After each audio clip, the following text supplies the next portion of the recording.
I'm thankful for all the women in my life, especially my mom who raised me and taught me how to treat other people nicely. I love my mom, and her resilience, her attitude about everything about life inspires me to keep going. I have a lot of gratitude and love towards my mom because she's shown me love, which in turn has taught me how to love. I feel like I've grown such tough skin because of my mom. I'm not afraid to be who I am. I think becoming a mother taught me that it's my job to fight for the world to be a just place. And also becoming a mother myself then made me become grateful for my own mother. My grandmothers both immigrated from foreign countries to have the American dream and have their kids have what they didn't have. I'm gonna have to say my grandma. She came here and she worked at UCSF, the hospital, with no college education, and she made her way up to the ranks to eventually being a researcher for pediatric AIDS. Several of the upperclassmen when I was a freshman last year inspired me.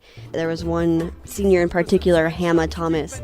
She really inspired me to get involved in a lot of things because she was a very passionate girl and she stood up for what she wanted and she didn't care what people thought of her, and that inspired me to do the same because that's the kind of person I want to be. I'd have to say J.K. Rowling, who wrote the Harry Potter series, because she just has this great imagination. She had no idea that she would be such an influential person to so many people. Beyonce has been a really great inspiration. It's really cool for someone so amazing and glamorous and talented as her to bring feminism to the forefront, and as a woman of color.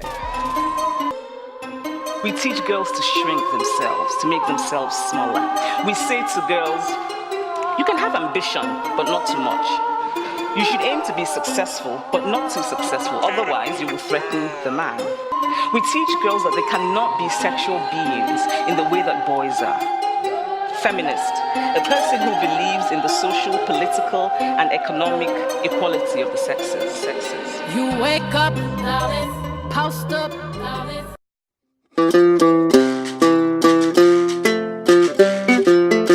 My name is Liliana Campos. We're talking about stopping violence, and it sounds kind of cheesy, but why not stop violence with love? My name is Juster Gutierrez. The Vagina Monologues at St. Mary's has always been a sort of labor of love, so I think it's fitting that it would be on Valentine's Day on February 14th. I'm Allison Runke. I think that it's a message that everyone should hear and understand.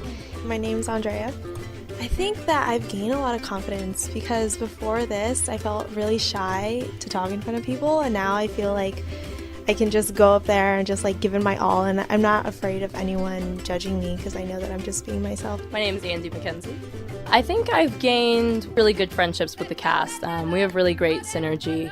My name is Gloria Palma. Once you get into the process and start talking about the themes that relate to the Vagina Monologues and all of those important aspects of them, you realize that they do matter. I'm Lizette Guevara. Last year I went to go see the Vagina Monologues and I fell in love with them. Watching the Vagina Monologues for the first time made me feel like I wanted to educate myself, and participating in it, it's more therapeutic for me. This is my de-stressor every day. I come here and I let out every emotion that I felt during the day through the pieces, and it makes me feel alive. I've definitely heard some of my friends say that Vagina Monologues will be part of their Valentine's Day date, so that's exciting. My name is Kristen McNamara, and I participated in the Vagina Monologues in 2009, and I have been involved ever since. The most important thing I've learned from being involved over the years is self-confidence, and to really take myself for what I'm worth, and to help other people realize that in themselves as well. Taylor Gaida. I had such a great experience doing it the first time that the community and the whole process was just so much fun that I wanted to try it again. Last year was all about myself learning about domestic violence and how to take care of it, and now it's my turn to teach others that.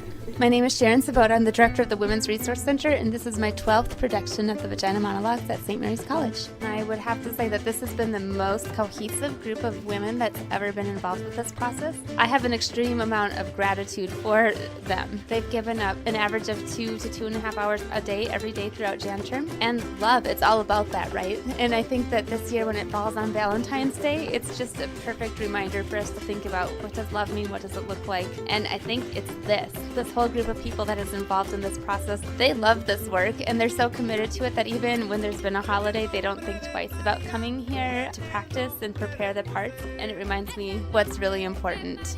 12 years ago, this was an idea that students came forward with, and they asked if this would be something that we could have on our campus. So we did one pilot program, and it became such a success for the students that it's been something that they've asked for year after year. The people who participate find a space to address issues like violence against women, relationships, inequality, sexism, racism, the whole gamut of issues.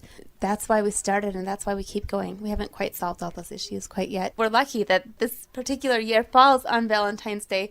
I think it gives us a really good opportunity to stop and focus on what is this all about? What does it mean to love each other, to respect each other, to do all those things that should be at the core of Valentine's Day and every other day. Women have gone through all these things, and it's their stories, but it's us personifying them and making them come alive. And so I think that with working with that and like working together, you end up making like connections and bonding with these girls. I think every time we do these pieces, Sharon always pushes us to really think about what our characters are going through.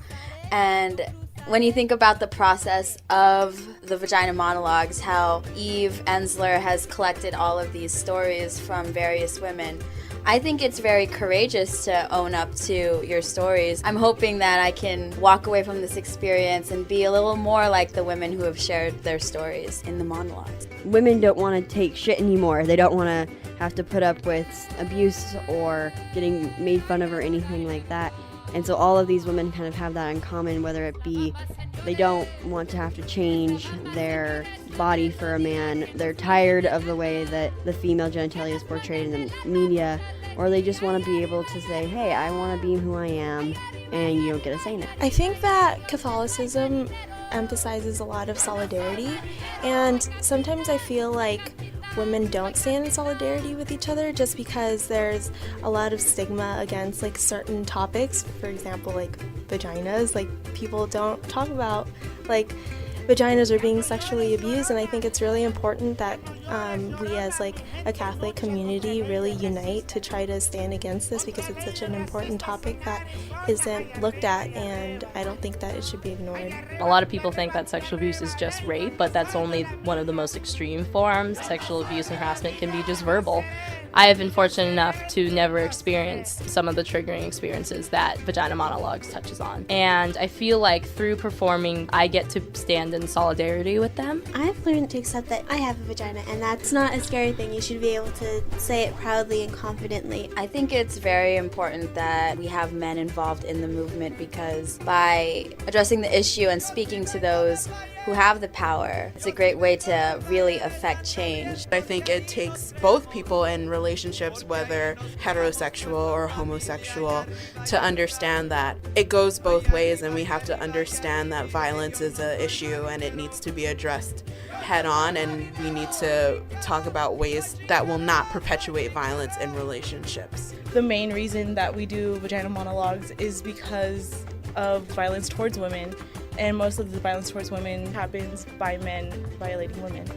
And so I feel that a big part of why we do Vagina Monologues is for men to see it, and to see our struggles, and to see our thoughts every day, and to see why we are people too.